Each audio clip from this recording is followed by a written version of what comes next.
હે ફેમિલી, સ્વાગત છે નવા મિની વ્લોગમાં. તો કેમ છો બધા? મજામાં? અત્યારે અમે બધા જઈએ છીએ રાધનપુર. શનિ રવિની રજા છે એટલે ને સામાન બધો મૂકી દીધો છે ને બસ હવે નીકળશું. આનંદને ઘણા દિવસથી ઈચ્છા હતી ક્યુ પાસે જવાની, તો આજે જવાના છીએ ક્યુ ના ઘરે.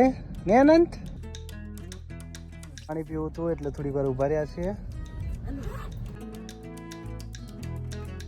પહોંચ્યા છીએ રાધનપુર. તો પહેલા આવે છે હનુમાનજીનું મંદિર અને આજે પાછળ છે શનિવાર એટલે વિચાર્યું કે દર્શન કરતા આવીએ.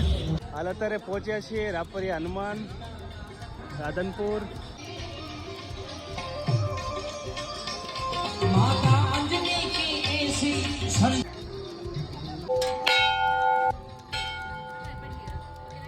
છે રાધનપુરમાં આવેલું રાપરિયા હનુમાનજીનું મંદિર.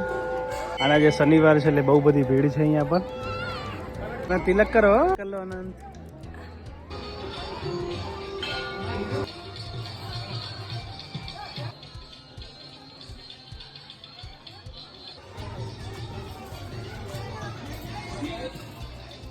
ગયા છીએ અમારા બેનના ઘરે અને સામાન લઈ લઈએ છીએ. હવે પહોંચી ગયા છીએ અમારા બેનના ઘરે અને અમારા બેન ને જીજાજી ને મારા ભાઈ ભાભી બધા ગયા છે વોટર પાર્ક. તો અત્યારે ઘરે અમે એકલા જ છીએ. મારા જીજાજીની એક્ટિવા લઈને જઈએ છીએ અમે બજારમાં ખરીદી કરવા માટે. બંને એક્ટિવામાં કોઈ દિવસ બેઠા નહીં, ફર્સ્ટ ટાઈમ અમે બંને એક્ટિવામાં બેઠા છીએ.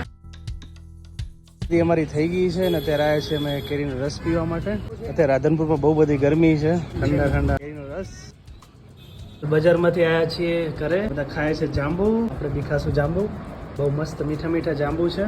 બેન ને જીજાજી ને મારા ભાઈ ની બધા થોડીક વારમાં આવવાના છે. ત્યાં સુધી જમવા બનાવવાનું સ્ટાર્ટ કરી દીધું છે. ફાઇનલી બધા વોટર પાર્ક થી આવી ગયા છે. જો બધા બહુ બધા થાકી ગયા છે વોટર પાર્ક થી આવીને. હાલ અત્યારે હું ને મારા ભાઈ બંને આવ્યા છીએ અમૂલ પાર્લર છાશ અને દૂધ લેવા માટે. દિવસે મોટા વોટર પાર્ક માં ગયા હતા અને અત્યારે નાનો વોટર પાર્ક.